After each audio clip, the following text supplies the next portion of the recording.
Cada año, se estafa más de 1.000 millones de dólares con el esquema Ponzi. ¿Quieres saber cómo?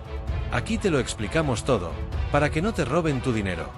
Hubo un tiempo en el que el mundo financiero se maravilló con el genio de Charles Ponzi, el hombre que estaba a cargo de una de las inversiones empresariales más exitosas de América. Tenía millones de dólares a su disposición y multitudes de personas haciendo fila, literalmente rogándole que tomara su dinero. Lo que nadie sabía era que el negocio de Ponzi se basaba en nada más que mentiras.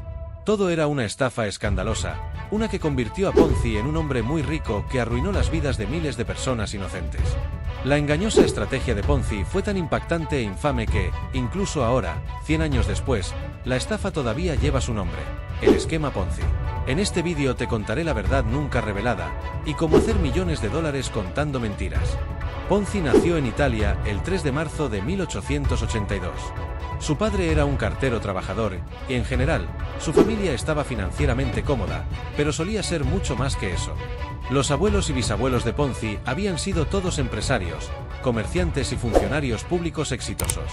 La degradación a la clase trabajadora afectó mucho a Ponzi desde una edad temprana y lo hizo amargado y resentido. Se preguntaba por qué tenía que sufrir por las malas fortunas de su familia.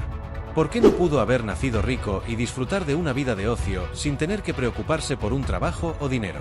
Cuando era adolescente, Ponzi heredó una modesta suma de dinero tras la muerte de su padre. La usó para inscribirse en la universidad, ya que su madre soñaba con que asistiera a una universidad prestigiosa para obtener una educación. Pero Ponzi tenía otros planes.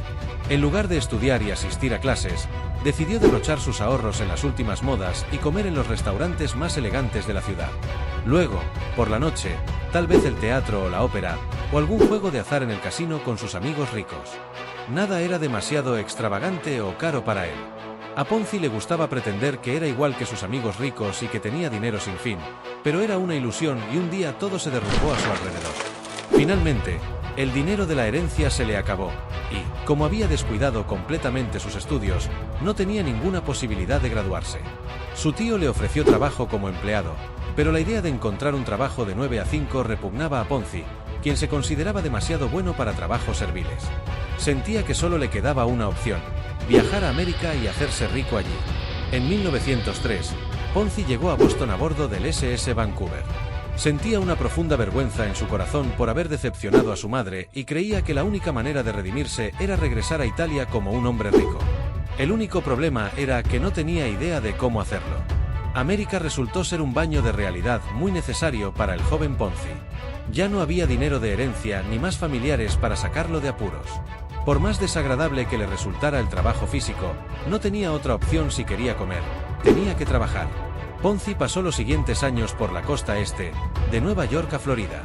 Trabajó como pintor de letreros, camarero, empleado de supermercado, lavaplatos, operario de fábrica, vendedor de seguros y reparador de máquinas de coser. Ninguno de los trabajos duró mucho, ya sea porque Ponzi renunciaba porque odiaba el trabajo o porque lo despedían por tratar de engañar a los clientes. Esto a menudo significaba que recurría al robo o a mendigar restos de comida y dormir en parques. Y, aun cuando Ponzi lograba reunir un poco de dinero, inevitablemente lo gastaba en una gran noche o un fin de semana de vacaciones para recordarse a sí mismo los buenos tiempos. En 1907, Ponzi viajó a Montreal con la esperanza de que Canadá resultara más acogedora y lucrativa. Y al principio, las cosas mejoraron para él. Encontró trabajo como empleado en un banco que atendía principalmente a inmigrantes italianos llamado Banco Zarossi. Era el mismo tipo de trabajo que Ponzi había rechazado en Roma porque se consideraba demasiado bueno para él, pero era sorprendente cómo unos años en la calle trabajando por un salario mínimo podían cambiar su perspectiva. Desafortunadamente para Ponzi, su nuevo trabajo no duró mucho porque su jefe era un estafador. Zarossi utilizaba un fraude antiguo conocido como robar a Pedro para pagar a Pablo. En otras palabras, usaba el dinero de sus nuevos clientes para pagar a los más antiguos. Esto le permitía a Zarossi ofrecer tasas de interés del 6% en todos los depósitos bancarios, el doble de la tasa promedio. Sin embargo, sus clientes empezaron a sospechar, cuando empezó a no llegarle el dinero que se suponía que el banco le tenía que enviar. A mediados de 1908, las autoridades comenzaron a investigar el banco por malversación de fondos, momento en el que Zarossi llenó una maleta con todo el dinero que pudo llevar y huyó a México, dejando a sus empleados y familiares para lidiar con las consecuencias de la estafa. No queriendo ser el que cargara con la culpa, Ponzi tenía la intención de regresar a Estados Unidos para no verse involucrado en la investigación y las consecuencias de la estafa de Zarossi. Pero antes de eso, hizo algo muy estúpido.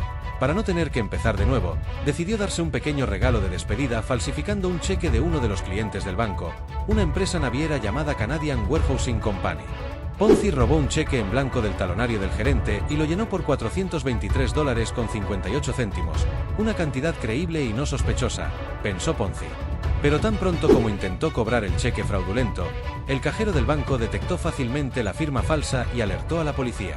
Ponzi pasó 3 años en la prisión, pero esto solo era el comienzo de las grandes estafas de Ponzi. Ponzi fue liberado en libertad condicional después de 2 años e inmediatamente hizo planes para viajar a Estados Unidos nuevamente. Pero no se fue solo. En su lugar, llevó consigo a 5 inmigrantes italianos, todos recién llegados y los papeles adecuados, ya que le habían pagado para que los introdujera de contrabando en Estados Unidos. Sin embargo, fue capturado y arrestado una vez más. Aún así, Ponzi esperaba que si se declaraba culpable, el juez sería indulgente con él y tal vez solo lo dejara con una pequeña multa. Pero cuando el juez golpeó su mazo y pronunció la sentencia, el corazón de Ponzi se hundió. Le dieron otros 2 años en una prisión federal en Atlanta. Después de ser liberado de la cárcel por segunda vez, Ponzi no estaba seguro de cuál sería su próximo movimiento. Desde la cárcel estuvo pensando en algunos negocios, pero para todos ellos necesitaba dinero, y Ponzi estaba sin un centavo. Por lo tanto, sin mucha opción, deambuló de estado en estado nuevamente, trabajando en cualquier trabajo ocasional que se le presentara. Finalmente, encontró un puesto decente como empleado en una empresa de importación y exportación llamada Junior Pool Company en Boston. Después de 1 década y media en América del Norte, había terminado en el mismo lugar donde comenzó, en Boston. Allí Ponzi conoció a la que sería su futura esposa, y se enamoró perdidamente de ella la primera vez que hablaron. Ponzi estaba tan nervioso que apenas podía hilar 2 palabras juntas. Afortunadamente para él, el sentimiento era mutuo y los dos se casaron a principios de 1918. Su nueva vida de casado hizo que Ponzi se sintiera feliz, pero también se sentía inadecuado. Aunque Rose estaba contenta con una vida simple, Ponzi tenía ambiciones mucho más grandiosas. Quería poder colmarla de anillos de diamantes, ropa elegante y vacaciones costosas. Obviamente, esto nunca iba a suceder con el salario de un empleado. Así que, 6 meses después de la boda, Ponzi dejó su trabajo estable en JR Pool y comenzó a buscar algo nuevo que hacer. Comenzó uniéndose al negocio de venta de frutas al por mayor de su suegro. La empresa estaba en apuros y, como Ponzi siempre presumía ante su esposa de ser un genio financiero, era el momento de demostrar a todos lo que podía hacer. Sin embargo, Ponzi no pudo salvar el negocio en quiebra y, en cambio, quebró a finales de año. Indemne por su reciente fracaso, Ponzi alquiló una pequeña oficina para comenzar su propio negocio de importación y exportación, pero el mundo en general no le prestó atención. Ponzi carecía de la experiencia y los contactos para atraer negocios serios. Sin embargo, Ponzi se negaba a creer que él fuera el problema y pensaba que tal vez solo necesitaba publicitar más sus servicios. Desafortunadamente, unos cálculos rápidos le hicieron darse cuenta de que los costos estaban fuera de su alcance. Así, el negocio de importación y exportación de Ponzi se convirtió en otro proyecto fallido. La única ventaja para Ponzi fue que este fracaso ya le había dado su siguiente idea. Cuando Ponzi vio cuánto dinero le costaría publicitar sus servicios, pensó que tal vez debería publicar su propia revista comercial para que otras empresas le pagaran los mismos altos honorarios de publicidad. Ponzi no tenía ninguna experiencia en la publicación, pero en su mente ya era una idea de negocio millonaria. Llamaría a su revista The Trader's Guide y la enviaría gratuitamente a 100.000 empresas, duplicando el número de circulación con cada nuevo número. Según los cálculos de Ponzi, su envío inicial le costaría alrededor de $35.000, pero ganaría $80.000 en ingresos publicitarios, ya que estaba seguro de que las empresas harían fila para publicitar sus servicios en su revista. Seguro del éxito, Ponzi alquiló una oficina mucho más grande y contrató a 3 empleados. Luego, comenzó a escribir a inversores y dueños de negocios sobre la posibilidad de involucrarse con el primer número de The Trader's Guide. Entonces, la realidad cayó sobre Ponzi como una tonelada de ladrillos. Nadie estaba interesado, a nadie le importaba su pequeña revista comercial desconocida y ciertamente no estaban dispuestos a pagar sus tarifas exorbitantes para aparecer en ella. Luego, Cuando Ponzi fue a su banco local para obtener un préstamo porque casi se había quedado sin dinero, recibió otra dura dosis de realidad cuando el presidente del banco rechazó su solicitud en el acto, diciéndole que preferiría cerrar la cuenta de Ponzi antes que prestarle un solo dólar. Estos fueron golpes amargos para Ponzi. Sin muchas opciones, tuvo que despedir a su personal y subalquilar su espacio de oficina para ganar algo de dinero. Pero sus sueños y ambiciones seguían siendo tan poderosos como siempre, y Ponzi esperaba que su próxima idea fuera la que lo hiciera rico.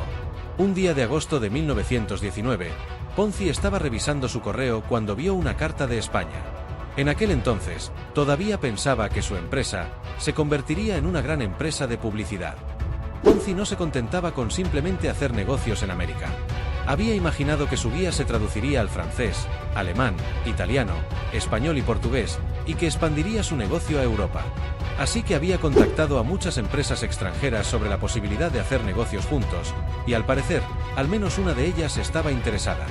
El autor español de la carta solicitaba una copia de The Trader's Guide. Para pagar el envío, incluía algo que Ponzi nunca había visto antes: un cupón de respuesta internacional, IRC. Los IRC eran cupones prepagados que podían comprarse a cambio de sellos postales en cualquier país miembro de la Unión Postal Universal. Se utilizaban comúnmente por personas que enviaban cartas internacionalmente para cubrir el costo de una carta de respuesta cuando no esperaban que la otra persona pagara el envío. Pero para Ponzi, eran una fuente de inspiración y estaban a punto de cambiar su vida para siempre. Había leído sobre el concepto de arbitraje, la estrategia de comprar y vender un activo en diferentes mercados para aprovechar la diferencia de precios y obtener una ganancia. En el caso de los IRC, siempre se intercambiaban por el mismo valor postal sin importar el país, pero se compraban a precios ligeramente diferentes dependiendo de las fluctuaciones en la moneda local. Así que, en teoría, Ponzi podía comprar un IRC en Italia, donde la lira había sufrido un serio golpe después de la guerra, y luego canjearlo en Estados Unidos por sellos postales americanos, donde sabía que el valor en dólares sería ligeramente mayor. Luego vendería esos sellos y obtendría una pequeña ganancia. Al escalar la operación a miles, incluso millones de IRC, estaba ante una cantidad de dinero seria. Este era el nuevo plan de negocios de Ponzi, y en teoría, parecía no solo una buena idea, sino también perfectamente legal. El arbitraje era una táctica de inversión sólida que se había utilizado durante siglos. Así que en enero de 1920, Ponzi inició una nueva empresa para manejar lo que parecía ser su proyecto empresarial más prometedor hasta ahora, y la llamó Securities Exchange Company. Desafortunadamente para Ponzi, como muchas veces antes, la realidad aplastó sus esperanzas y sueños. La verdad era que las ganancias del arbitraje de IRC eran tan pequeñas que se verían completamente anuladas por el costo de envío de los IRC de un país a otro. Literalmente no había suficientes IRC en todo el mundo para sostener el tipo de operación que Ponzi imaginaba. Y aún así, se negaba a dejar ir esta idea. Ponzi estaba convencido de que esta era su gallina de los huevos de oro, su boleto de ida a la vida de riqueza y lujo que siempre sintió que merecía. Así que, cuando el negocio legítimo demostró ser insostenible, convirtió su idea en el infame esquema Ponzi que lleva su nombre. Después de todo, su plan para el arbitraje de IRC sonaba muy bien, así que aunque en realidad no fuera bueno en absoluto, tal vez podría convencer a otras personas de que funcionaría y tomar su dinero. En esencia, el esquema Ponzi es similar al fraude clásico de robar a Pedro para pagar a Pablo, que Ponzi vio de primera mano cuando trabajaba para el banco Ouroboros. Consiste en hacer que la gente invierta en una oportunidad de negocio prometiéndoles grandes retornos en un corto periodo de tiempo, con poco o ningún riesgo. Sin embargo, su dinero nunca se invierte realmente, sino que los estafadores se quedan con la mayor parte para ellos mismos, mientras dan algunas de las ganancias a los primeros inversores. Cuando estos primeros inversores ven tan grandes retornos, la mayoría de ellos acepta reinvertir sus ganancias en el negocio para ganar aún más dinero, pensando que todo parece funcionar como se prometió. Muchos incluso cuentan a otras personas sobre la oportunidad, ya que creen que las ganancias son perfectamente legítimas. Pero en realidad, lo único que está sucediendo es que esos primeros inversores están siendo pagados con parte del dinero de nuevos inversores. Es un sistema muy simple pero efectivo que se aprovecha de la avaricia y la ingenuidad financiera de las personas, pero requiere un flujo constante de nuevos fondos para mantener la estafa en marcha. Tan pronto como el estafador no puede encontrar suficientes nuevos inversores para pagar los retornos de sus inversores más antiguos, la estafa suele desmoronarse. Aunque el esquema lleva el nombre de Ponzi, él no fue el primero en hacerlo. Un contable de Nueva York llamado William Miller utilizó la misma técnica para estafar a los inversores por $1 millón en 1899. Fuera de América, una actriz alemana llamada Adele Spitzer pudo haber operado el primer esquema Ponzi conocido en la historia a principios de la década de 1870. Sin embargo, Ponzi llevó la idea a un nivel completamente nuevo. Usando su sistema, Ponzi ofrecía a los inversores un asombroso 50% de retorno en 45 días o 100% de retorno en 90 días. Afirmaba tener una vasta red de agentes en todo el mundo que compraban IRC a granel y los enviaban a América. Si se le presionaba por detalles sobre su operación, Ponzi se negaba a divulgar cualquier información, simplemente alegando que no podía compartir todos los detalles de cómo funcionaba exactamente, ya que eso podría potencialmente ayudar a su competencia. La mayoría de los bancos, empresas e inversores serios se mantenían alejados de Ponzi. Sabían que cuando algo es demasiado bueno para ser verdad, generalmente es una estafa. De hecho, casi cualquiera que supiera algo sobre finanzas podía decir que era imposible que Ponzi cumpliera con sus promesas. Pero Ponzi solo se centraba en personas a las que sí podía estafar, que tenían más sueños que sentido común, que siempre buscaban la mejor manera de hacerse ricos rápidamente. Esto significaba que se aprovechaba de las personas con muy poca educación financiera, a menudo personas en desesperada necesidad de dinero rápido. Ponzi entendía que su verdadero talento no estaba en las finanzas, sino en tratar con personas. Sabía cómo vender su negocio sin parecer demasiado ansioso o agresivo, como si no le importara si obtenía su dinero o no.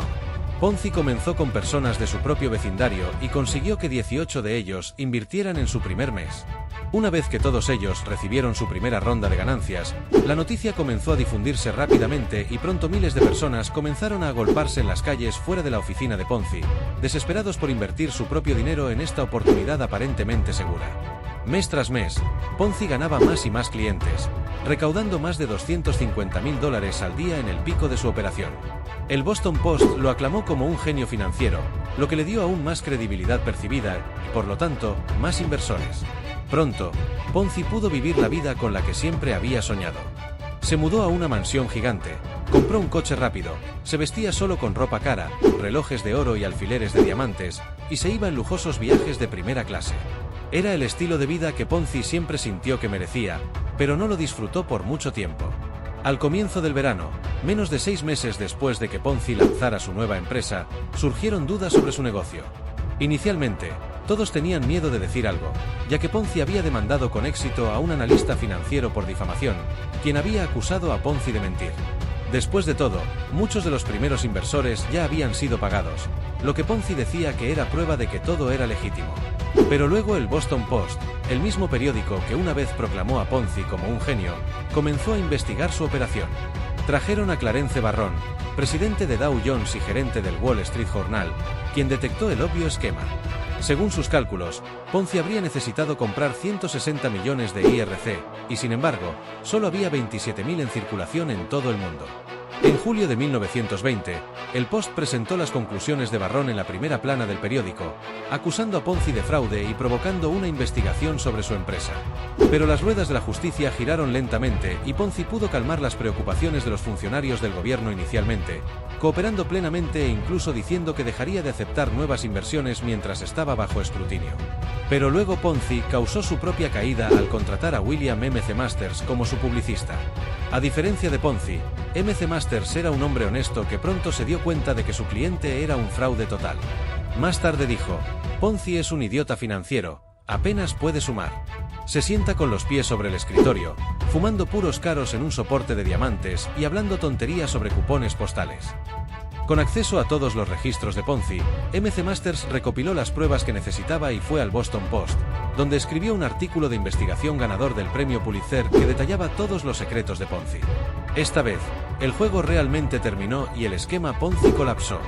Varios bancos tuvieron que declararse en bancarrota, decenas de miles de personas perdieron sus ahorros de toda la vida y Ponzi fue acusado de 86 cargos de fraude postal.